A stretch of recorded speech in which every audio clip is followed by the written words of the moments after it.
Dia buka muka surat 99, yang mana judulnya ialah rezeki yang halal dan doa.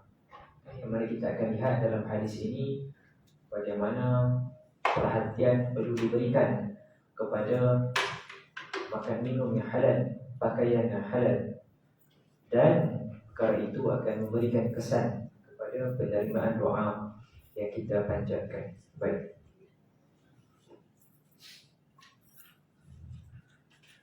An Abi Hurairah radhiyallahu anhu, beliau berkata, Rasulullah sallallahu alaihi wasallam bersabda,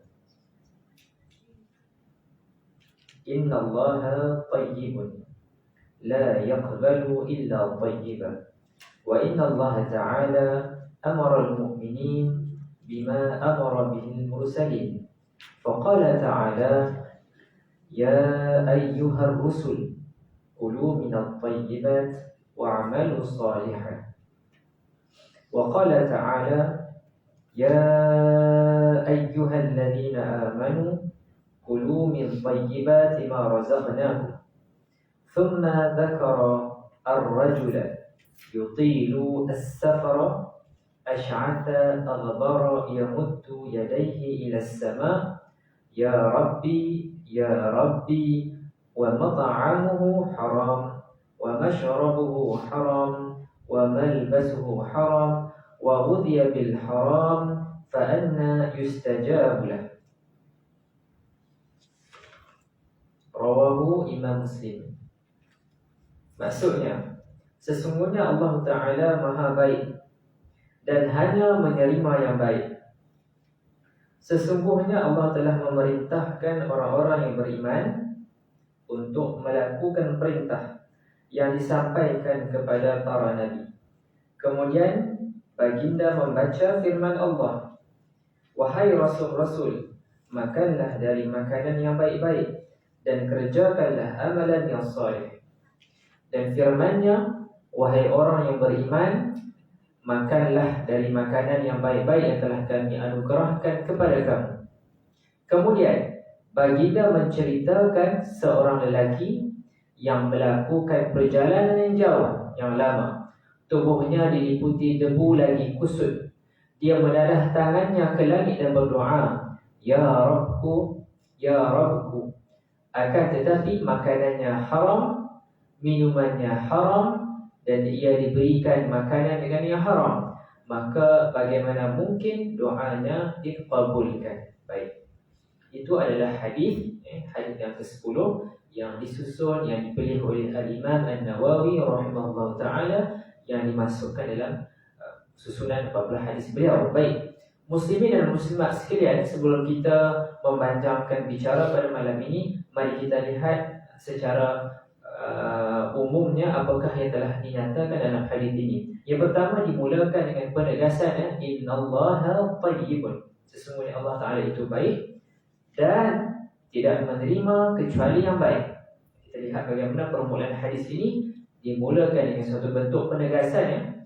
Dalam ilmu bahasa Arab, inna ini salah satu daripada alat ataupun cara untuk kita menegaskan kenyataan tersebut, yang mana Allah Ta'ala itu baik dan tidak menerima melainkan yang baik. Baik, seterusnya Allah Ta'ala memerintahkan orang-orang yang beriman sebagaimana yang telah diperintahkan kepada para rasul. Lihat di sini, dinyatakan perintah kepada orang-orang yang beriman, ya, sebagaimana yang telah kita pelajari dalam ilmu tafsir Al-Quran. Bagaimanakah bezanya ayat yang ditujukan kepada Ya Ayyuhan Nas dan juga Ya Ayyuhalladzina Amanu? Ada perbezaannya, ya. Ayyuhan Nas itu lebih umum, manakala Ayyuhalladzina Amanu itu pula lebih khusus kepada orang-orang yang beriman. Maka lihat di sini, apabila kita mendengar sabdaan Nabi yang digunakan lafaz al-mu'min kepada orang mukmin, maka berikan perhatian, ya, kerana nilainya begitu tinggi, ya. Baik, sebagaimana yang diperintahkan kepada para rasul, Allah Ta'ala perintahkan kepada para rasul, itulah juga yang diperintahkan kepada orang-orang yang beriman, ya. Baik, kemudian baginda membacakan firman Allah Subhanahu wa Ta'ala, ya, yang mana yang berbunyi, Ya ayyuhar rusul kulu minat tayyibat wa amalu salihan, ya. Wahai para rasul, makanlah daripada makanan yang baik dan lakukanlah amalan yang baik. Okay. Dari sudut bahasa Arabnya di sini kita lihat ya ayyuhar rasul, di situ pada permulaan ayat ini dinyatakan satu bentuk panggilan seruan ya ayyuhar rusul. Rusul di situ ialah kalimah jamak ar-rusul yang bermaksud rasul-rasul. Kalau seorang rasul ejaannya ra sin waw lam rasul. Manakala ar-rusul ialah maksudnya para rasul. Dia punya perkataan jamak plural. Baik, kulu pula ialah amar fi'il amar yang mana perintah untuk makan kulu minat thayyibat, daripada perkara makanan-makanan yang baik, dan laksanakanlah amalan yang baik. Baik, kita lihat di sini nanti kita akan lihat juga dalam syarahan hadis ini. Kita lihat dalam firman ini dinyatakan makan benda yang baik, makanan yang halal, makanan yang baik, dan lakukan perbuatan amal ibadah, pekerjaan yang baik. Maka ada kaitan di antara kedua-duanya ini, makan yang baik dan ibadah yang baik. Baik, seterusnya dibacakan lagi firman yang berbunyi ya ayyuhalladzina amanu, sekali lagi ditujukan kepada orang beriman, kulu min thayyibati ma razaqnakum, makanlah makanan yang baik daripada apa yang dikurniakan oleh Allah Subhanahu wa taala. Baik, jadi kita lihat di sini kita kena, bila kita tengok ayat ini, maka kembalikan keyakinan dan ingatan kita bahawa kurniaan Allah itu datangnya daripada Allah. Makanan yang baik semua itu, pakaian yang baik, minum yang baik itu adalah daripada kurniaan Allah Subhanahu wa taala.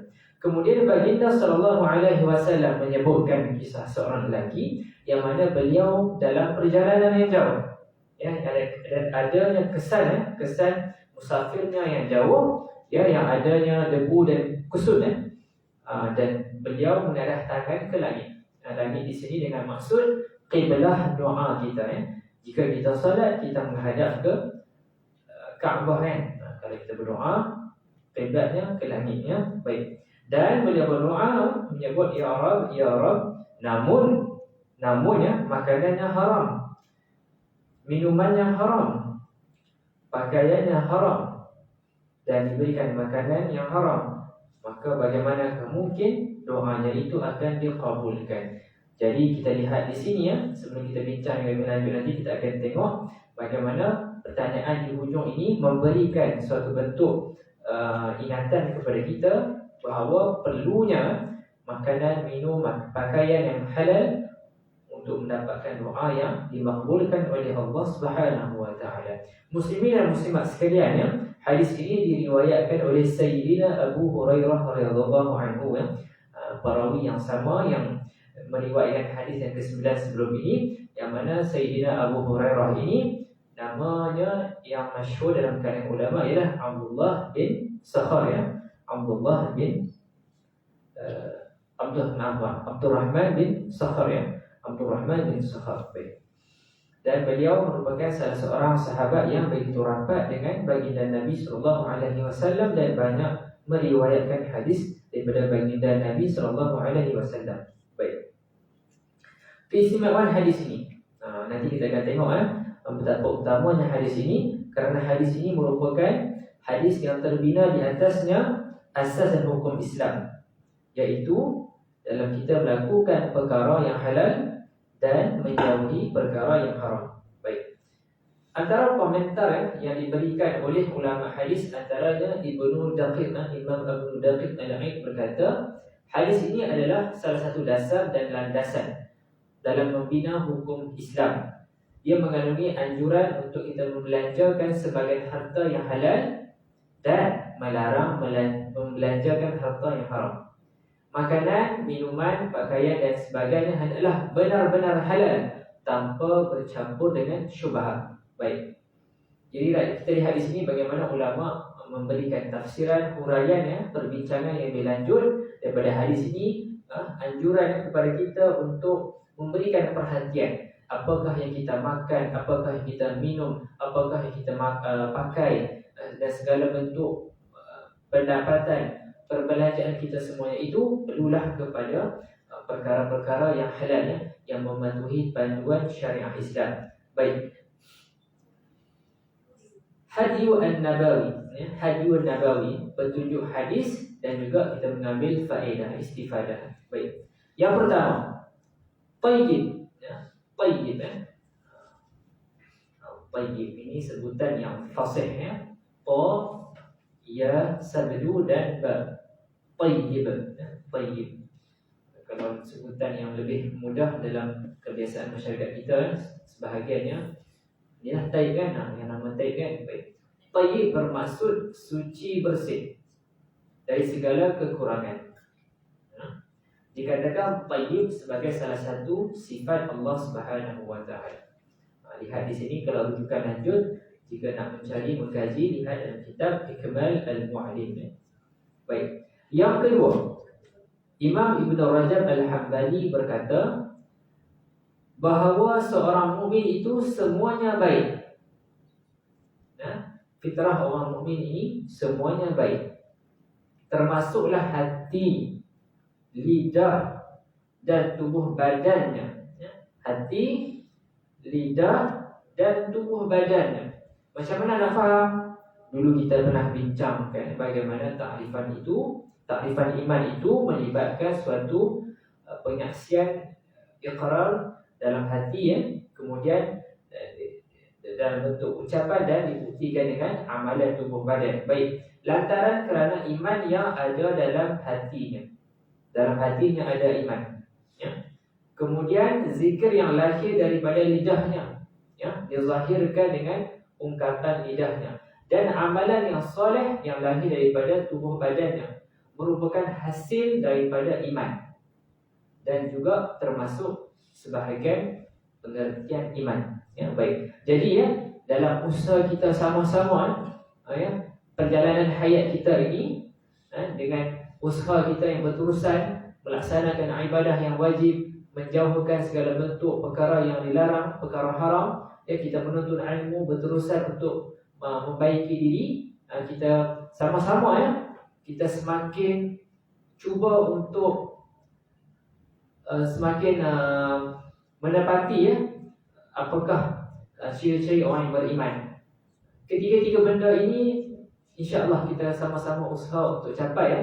Hati kita beriman ya, kita yakin kepada Allah Subhanahu wa taala. Lidah kita cakap benda-benda yang elok ya, dengan zikir dan seumpamanya.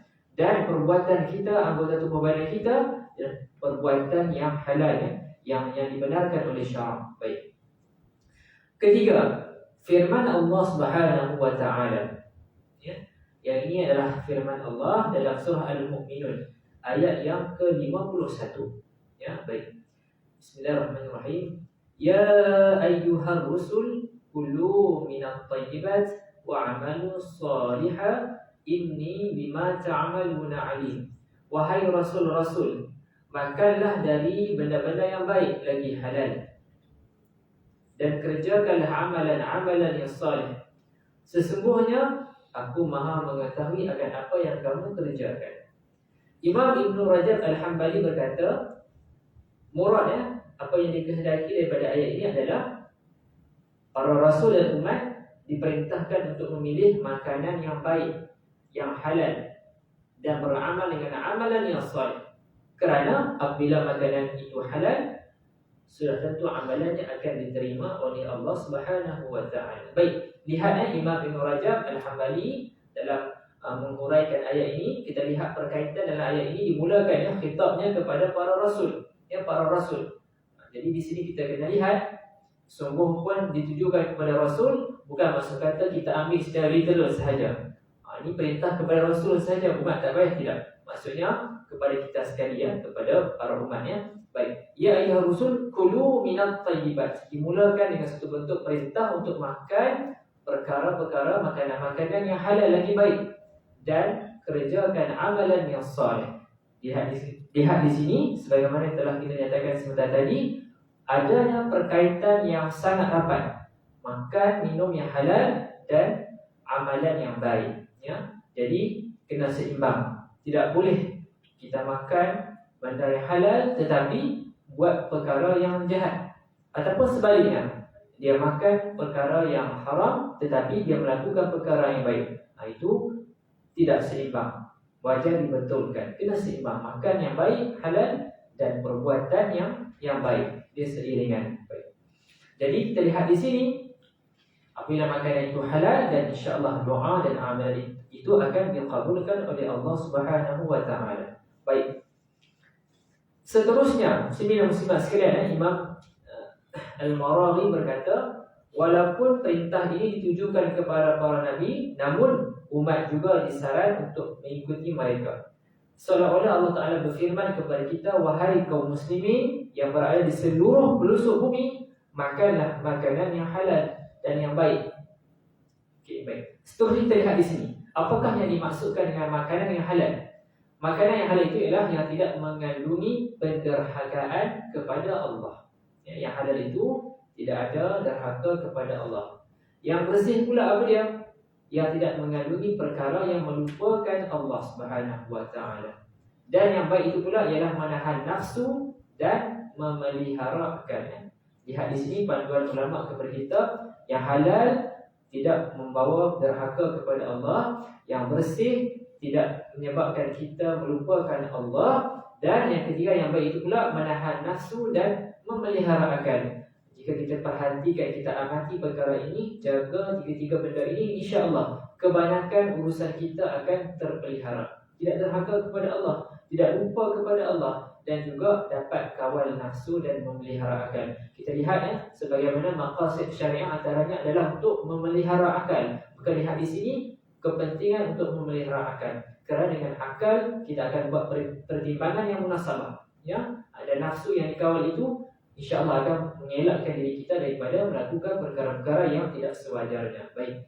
Muslimin dan muslimat sekalian, sebelum kita masuk pada poin yang keempat ini, suka untuk dibawakan peringatan kita, situasi kita di Malaysia ini alhamdulillah, yang mana kita sedia maklum bahawa secara demografinya umat Islam adalah antara yang paling banyak di Malaysia kan. Kemudian kedudukan Islam termaktub dalam perlembagaan, dan kita ada institusi agama antaranya ialah apa dia? Jabatan Kemajuan Islam yang mana yang menguruskan penyediaan status halal seumpamanya. Baik. Secara asasnya, secara dasarnya, bila ada pilihan makanan yang halal, kita kena ambil. Dan lebih baik lagi dari situ lagi ialah kita teliti siapakah yang menyediakan makanan tersebut. Jika ada pilihan, kedua-duanya dapat pengiktirafan sijil halal jakim. Satu kedai ini memang sentiasa dikemas kini, sijilnya itu diperbaharui. Kedai yang kedua ni pula mungkin sijil halal itu 10 tahun yang lepas dia tak tukar lagi. Kedai yang satu ini kita sedia maklum memang pengusahanya betul-betul menjaga kualiti tersebut. Dia memastikan bekalan makanan itu daripada sumber yang diiktiraf, yang halal, yang baik. Kemudian ada lagi pekerjanya menjaga akhlak, menjaga kebersihan. Pekerja-pekerja yang menjaga solat. Benda ini mungkin agak rare sekarang ini, tetapi jika ada, masya-Allah, satu nikmat yang sangat besar yang perlu kita kena rebutnya. Kerana kesemuanya itu akan memberikan kesan kepada kita juga. Mungkin boleh jadi sebahagian kedai itu memang ada sijil halal, tetapi para pekerjanya dan seumpamanya tidak betul-betul menjaga kebersihan dan menjaga akhlak. Solat tak jaga, sibuk jaga kedai makan sampai tak solat langsung. Sibuk masak itu masak ini, bersiang itu bersiang ini, kupas bawang, goreng itu goreng ini, langsung tidak solat. Kemudian tempat solat pun tak ada di kedai makan dia. Mungkin kedai yang kecil memang mungkin ada masalah kan, kekangan. Namun kalau kedai yang lot yang besar tu, benda lain boleh buat tetapi surau tidak ada. Kemudian apa dia lagi? Pekerja-pekerjanya tidak menjaga kebersihan. Minta maaf cakap, ada yang merokok, ada yang tidak cuci tangan dengan betul, ada yang bercakap benda-benda yang tak elok, mengumpat sana sini. Jadi kita lihat kan bagaimana kesan-kesan itu akan memberikan pengaruh kepada kita. Tapi tidaklah bermaksud kita nak menyatakan secara ketat lepas ni nak makan kena periksa semua kedai makan, tidak. Secara praktikalnya tidaklah terlalu orang kata apa, teliti sangat, maksud kata sampai nak kena membebankan diri. Namun kalau kita tahu ada kedai-kedai yang memang sedemikian jaga teliti adab akhlak kebersihan, maka kita utamakan, sebab itu akan memberikan kesan kepada kita, ya. Baik, saya tanya juga nak bawa suatu kata apa, suatu contoh lagi yang dibawa oleh penceramah-penceramah di Malaysia yang nak bagi kesedaran kepada kita. Ada sebahagian masyarakat kita yang pergi minum kopi, pergi makan dekat kedai-kedai yang adanya orang kata apa, bukan Islam yang sediakan makanan tersebut. Dikhawatiri, alat-alat yang digunakan itu mungkin bercampur bau. Lebih-lebih lagi kalau kedai-kedai tersebut tidak ada penguatkuasaan ataupun pemantauan yang ketat. Boleh jadi cawan-cawan itu digunakan untuk benda-benda yang tak elok, yang tak sepatutnya. Pisau-pisau itu digunakan untuk potong benda-benda yang tak sepatutnya. Maka kita berikan perhatian dan lebih teliti perkara ini. Baik, kita masuk kepada poin yang keempat. Apa dia? Firman Allah Subhanahu Wa Taala, Ya ayyuhalladzina amanu kulu min thayyibati ma razaqnakum. Wahai orang-orang yang beriman, makanlah dari benda-benda yang baik, yang halal yang telah kami berikan kepada kamu. Surah Al-Baqarah ayat 172. Sayyid Qutb berkata, Dialah Allah yang mengharuskan makanan yang baik yang dikurniakan kepada mereka, iaitu Allah menyedarkan mereka bahawa Dia tidak sesekali mengharamkan sesuatu yang baik, dan Dia tidak mengharamkan sesuatu makanan yang bererti makanan. Dan apabila Dia mengharamkan sesuatu makanan, maka bererti makanan itu sebenarnya tidak baik. Okay. Macam ni, bila Allah Ta'ala mengharamkan sesuatu perkara, maka perkara itu tidak baik untuk kita, ya. Okay, baik. Dan tidak bermaksud Allah Ta'ala itu mengharamkan sesuatu benda kerana nak menyusahkan kita. Sebaliknya, Allah Ta'ala nak menjaga kita daripada mudarat, daripada makanan yang diharamkan. Malah dialah yang dari mulanya melimpahkan rezeki kepada mereka, yakni kepada manusia. Jadi daripada huraian ini sama-sama kita masukkan dalam ingatan kita, ya, bahawa apabila diharamkan sesuatu makanan, apabila diharamkan sesuatu minuman, maka itu adanya perkara-perkara yang memudaratkan manusia. Sebab itu diharamkan, dilarang kepada kita. Baik. Ya, ingat balik, ya, maqasid syariah antaranya ialah hifzul aqli, untuk memelihara akal, memelihara kesihatan kita. Baik, yang kelima, Al-Maraghi berkata di sini perintah makan makanan yang baik didahulukan berbanding perintah mengerjakan amalan yang soleh. Lihat di sini ulama melihat beri tumpuan kepada susunan perintah tersebut. Dimulakan dengan perintah makan makanan yang baik, kemudian barulah disebutkan perintah mengerjakan amalan soleh. Jadi apa petunjuknya? Petunjuknya nyatakan bahawa amalan yang soleh itu tidak akan diterima jika tidak didahului dengan makanan yang halal. Maka kena beri perhatian untuk dapatkan ibadah yang berkualiti, ibadah yang diridai Allah Subhanahu Wa Taala, ibadah yang qabul, ibadah yang memberikan ketenteraman jiwa. Maka perlu berikan perhatian apa benda yang kita makan, apa benda yang kita minum, apa benda yang kita pakai. Pastikan semua itu datangnya daripada sumber yang dibenarkan, ya.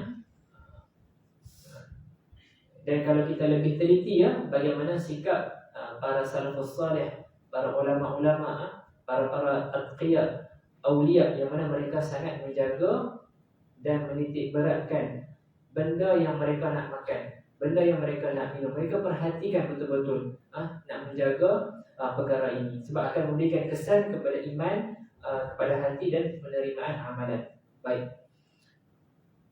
Jadi ingat daripada huraian ini bahawa makan yang baik dan lakukan ibadah yang baik, kedua-duanya kena gerak seiringan. Tak boleh makan yang haram buat benda baik, ataupun buat makan benda yang baik, benda yang halal, tapi buat perkara yang haram. Dan lebih buruk lagi lah, makan yang haram buat benda dosa. Itu yang lebih-lebih lagi lah yang perlu dijauhkan. Baik. Perkara yang keenam, Ibnu Rajab Al-Hambali berkata, daripada sebesar-besar perkara yang menghasilkan amal yang baik bagi orang yang beriman adalah baik makanannya.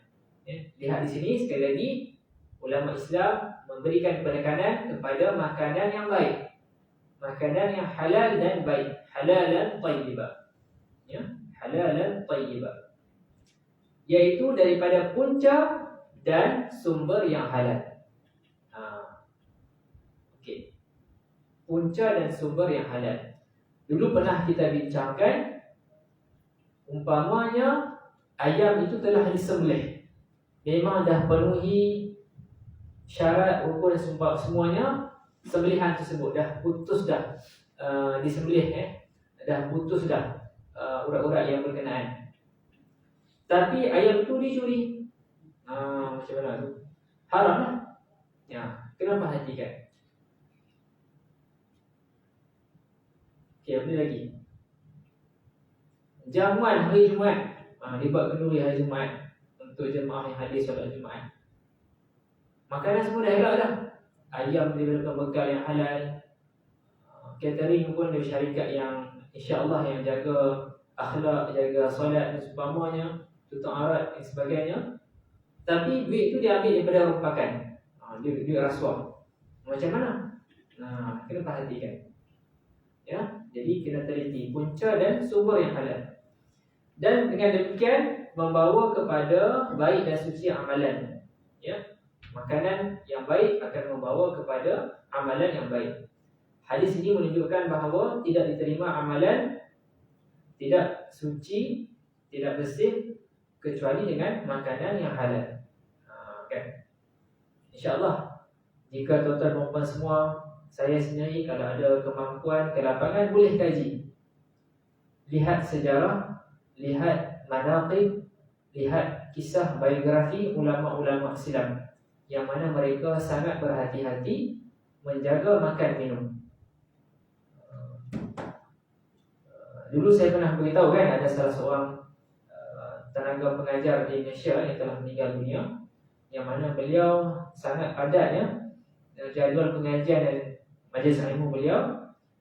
Makanan beliau yang saya maklum ialah dia makan nasi, sayur kata saya tomato kot, dengan telur rebus.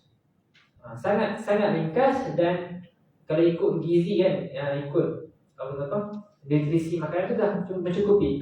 Karbohidrat ada, protein ada, dan ada sayur-sayuran. Dan kita lihat makanan itu pun tidak melibatkan orang tu pun adanya sembelihan. Jadi kita dah lebih jelas dah kepada yang halal. Okey, baik. Itu sebagai contoh. Dan saya dimaklumkan juga dikhabarkan bahawa Imam An-Nawawi pernah beliau tidak makan setengah sejenis makanan kerana dikhawatiri makanan tersebut datang daripada sumber yang diragui. Akan dilihat di situ. Jadi ini suatu bentuk motivasi kepada kita. Ya. Secara praktikalnya, yang jelas halal kita makanlah. Tapi kalau ada kemampuan, kalau mampu untuk jaga, teliti, boleh diusahakan.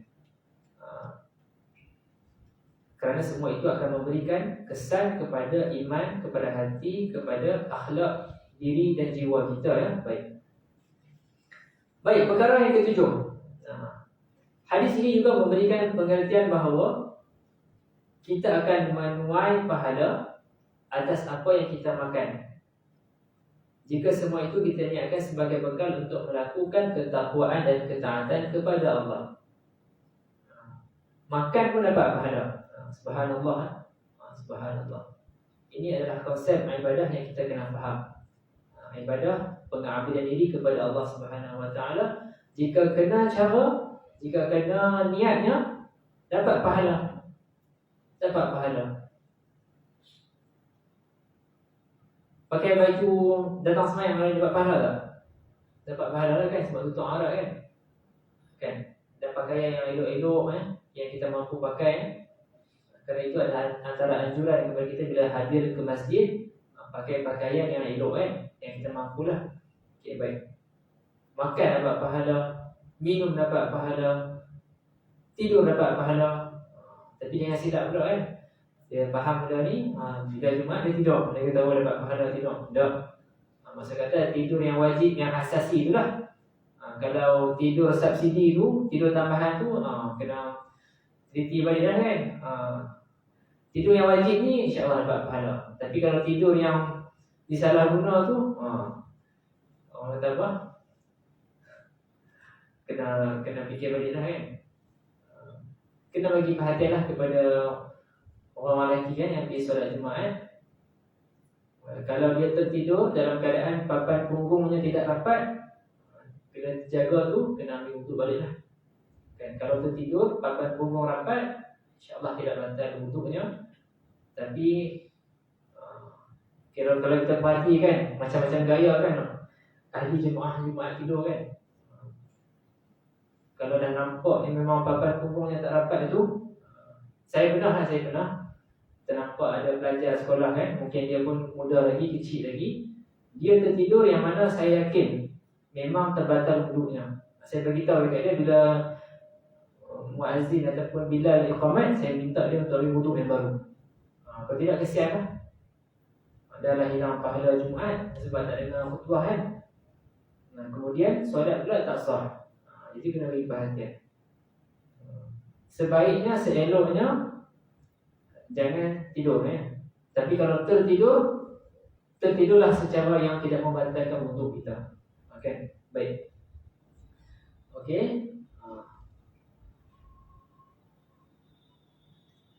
Jadi apa yang kita buat, kita akan dapat pahala.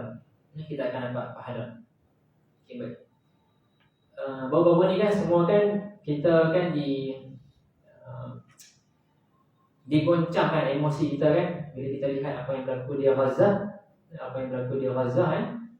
kan lihat kan ada gambar seorang mangsa anak kecil kan, di tangannya masih ada roti kan, dikatakan terkorban syahid, tak sempat nak makan kan. Jadi satu sudut pandang yang lain saya ingin untuk ulang balik apa yang guru-guru, ustaz-ustaz beritahu. Sememangnya kita usahakan apa kita mampu berdasarkan kemampuan kita kan, mengikut bidang kuasa yang ada kan. Pemimpin peringkat antarabangsa ada dia punya peranannya. Kemudian kita pun ada peranan kita, perlukan bantuan, doa dan seumpamanya. Dan pada masa yang sama juga kita kena yakin bahawa itulah peluang yang Allah Ta'ala sediakan kepada mereka untuk masuk ke syurga. Masya Allah kan. Tak semua orang dapat peluang tersebut. Memang kita bersedia, kita bersipati, kita tidak meredai kezaliman yang berlaku. Namun pada masa yang sama, dari sudut pandang yang lain, kita akan lihat bahawa itulah peluang untuk mereka mendapat tempat yang sangat indah di syurga nanti. Kan, itu antara sudut pandang yang lain kita boleh lihat ya. Kalau kita nak lihat, nak kaitkan dengan poin yang ketujuh ini, kita menuai pahala atas apa yang kita lakukan, yang kita makan ya. Baik. Kerana yang ke-8, betapa pentingnya seseorang menjaga makanannya daripada yang haram, kerana ia akan membawa kepada ternafinya doa diterima. Salah seorang sahabat Nabi tanya dekat Nabi, mafhumnya Abu Kamakal berkenaan macam mana nak bagi doa tu diterima. Dan Nabi beritahu, hai Sa'ad, elokkanlah makananmu, nescaya doa kamu akan diterima. Ya. Sebab itu kalau lihat antara petua, antara adab untuk doa dimakbulkan adalah jaga makan minum yang halal ya. Baik. Seterusnya ke-9,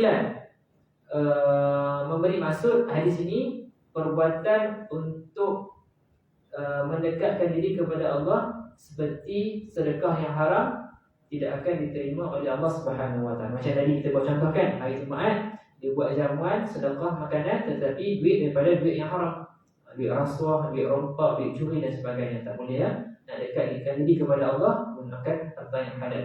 Yang ke-10, Imam An-Nawawi memberikan komentar menyatakan bahawa di akhir hadis ini kita dapat gambaran seperti mana yang Nabi nyatakan soalan di situ. Mafhumnya bila makanan tak halal, macam mana doa nak diterima. Namun ada dengan kehendak Allah Ta'ala makbulkan juga doa mereka yang makan benda haram, kerana itu adalah sesuatu yang diharuskan bagi Allah untuk memustajabkan doa orang yang makan benda yang haram. Tetapi secara umumnya kita kena usahakan makan minum yang halal, doa InsyaAllah akan dimakbulkan oleh Allah Subhanahu wa ta'ala. Baik, ke-11 ya, yang terakhir di sini. Abu Abdillah An-Nabaji Az-Zahid rahimahullah ta'ala berkata, 5 perkara yang menjadi penyempurnaan amal. Sempurnanya amalan kita ni dengan 5 perkara ini. Pertama, iman dengan ma'rifatullah. Ma'rifatullah ini maksudnya mengenali Allah Subhanahu wa ta'ala. Kedua ialah ma'rifah yang benar. Yang ketiga ialah ikhlas beramal kerana Allah. Yang keempat, beramal mengikut sunnah. Dan yang kelima, makan makanan yang halal. Jadi sebenarnya perkara ini semua terkait. Bila kita nak makan, bila kita nak beramal, nak berdoa yang diterima oleh Allah, kena makan dengan halal. Makan yang halal tu pula kena cari secara yang halal, kena kerja dengan halal, kena adanya urusan muamalah yang halal. Jadi semua itu ada kaitannya. Jadi tidak ada jalan pintas sebenarnya, kan? Kita lihat end produknya supaya Allah terima doa kita, supaya amalan kita ni diterima oleh Allah Ta'ala. Tetapi untuk sampai ke situ, makan minum kena halal. Nak makan minum yang halal pula, sebelum sampai kepada makan minum yang halal, kena kerja dan pendapatan yang halal, kena ada usaha yang halal. Jadi semua itu adanya kaitan. Adanya kaitan, ya? Dan sekali lagi saya ingin ingatkan diri saya juga, ya? Kalau kita ternampak apa-apa jamuan ke atau apa-apa makanan ni, contohnya kat pejabat kan, dekat pantry tu ada orang letak makanan, jangan nampak terus sambak. Periksa dahulu, tanya dahulu, makanan ni saya boleh ambil ke tak? Takut nanti kita terambil makanan orang lain. Sama juga pergi kenduri kan, pergi kenduri, cek betul-betul alamat tersebut. Kok lah kan, kampung yang sama ada 2 kenduri dekat-dekat. Kita tersalah sampai kenduri orang lain pula kan. Jadi itulah, kena hati-hati ya. Tanya dahulu, semak dahulu, baru kita pergi makan pergi makan, insya-Allah. Baik, alhamdulillah ya, alhamdulillah kita telah dapat membincangkan hadis yang ke-10 pada malam ini. Jadi apa pengajaran yang hari malam ini? Apa dia? Lebih kurang setengah jam kita duduk bercakap ni. Apa dia? Makan minum halal kena dijagalah. Kerana itu adalah antara keperluan supaya amalan dan doa kita diterima oleh Allah Subhanahu wa ta'ala. Dan sebelum kita menangguhkan perbincangan pada malam ini, saya juga tertarik untuk menyatakan bahawa kalaulah kita